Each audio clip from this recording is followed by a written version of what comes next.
Ink blending is one of my favorite techniques to do when making cards. I love a good ink blended background on all my cards. They not only add color but also draws your eyes to the focal point and the sentiment. In this video, as promised in my previous one, I'm going to review Mudra's My Colors blending property. Hello lovelies and welcome. This is Gayatri with you today. Hope you're having a wonderful day. For this card, I have 4 of Mudra's My Colors. They are Flamingo Pink, Fuchsia Pink, Ruby Red, Lilac. The focal image and the sentiment are from the latest Valentine's release of this month.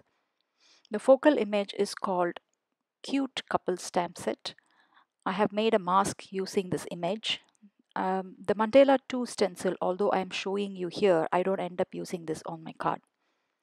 To blend the My colors, I'm going to use my makeup brushes because they give a great smooth blend with any ink for that matter. In fact, I have stopped using the sponges to blend nowadays. I start with stamping the cute couple image on the center of the white cardstock panel. I use black ink that is compatible for Copic coloring. Then I mask the image using the mask I had prepared earlier. I also make sure I burnish the edges using the bone folder because I don't want the edges to roll when I'm sponging the ink and the ink getting into the stamped image. Then I start sponging my colors from the center of the panel to the outside. To start with, I used Flamingo Pink My. This is the lightest pink shade. You can see this brush gives such a smooth and soft blend. The My goes very well on the cardstock. I go over it a few times till I get the intensity of color I want. Then the next color I use is Fuchsia Pink. It is darker than Flamingo Pink. There is an ombre glowing effect that comes using the shades of pink, followed by Ruby Red. The colors are from the same family, so they blend well, as you can see. There are some patchiness on the video here, but in real life I don't see them. The ruby red adds depth to the shade of pink, and to give more depth I add lilac on the edges.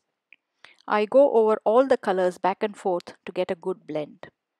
The patchiness will eventually disappear as the ink dries. That is the property of the ink anyway, so you don't need to worry.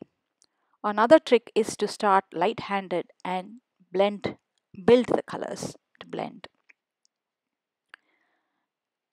Once the blending is done, I remove the mask to reveal the stamped image, which I'm going to color using Copic markers. I predominantly use aquas and red, except blue for the jeans, skin and the hair colors. I am not going to show you all my Copic coloring here because the video focuses on my blending properties and not Copic coloring. If I show you all my Copic coloring, the video is going to be boring and lengthy. Here is my completed Copic coloring of the image. I use the warm gray markers W3 and W00 to add shadow to the Copic colored image and also ground them to the card. The sentiment is from Be My Valentine stamp set, which is a new release this month. I stamped it using my jet black ink and Misty. Because this is a new stamp, make sure you prepare the stamp by rubbing your palm or your fingers over it to remove the coating. You can keep the card as is and finish the card. It looks really good, but I wanted a bit more halo effect around the cute couple image. So I used the tiny heart image from Be My Valentine's stamp set to stamp around the cute couple image using Flamingo Pink and Fuchsia Pink My colors. The tiny hearts stamped around the focal image not only adds interest to the background but also fills the otherwise very plain looking card. To finish the card, I added shimmer using Aqua Shimmer pen to the umbrella, but that wasn't enough for me, so I used Nuvo White Blizzard glitter drops to a few of the hearts as well as the beanies of the couple. This adds glitter and texture to the card. I adhered the finished panel to the card base, and that completes the entire card. My view on the blending property of Mudra's Mai is that they are great. Easy to sponge, blends very well.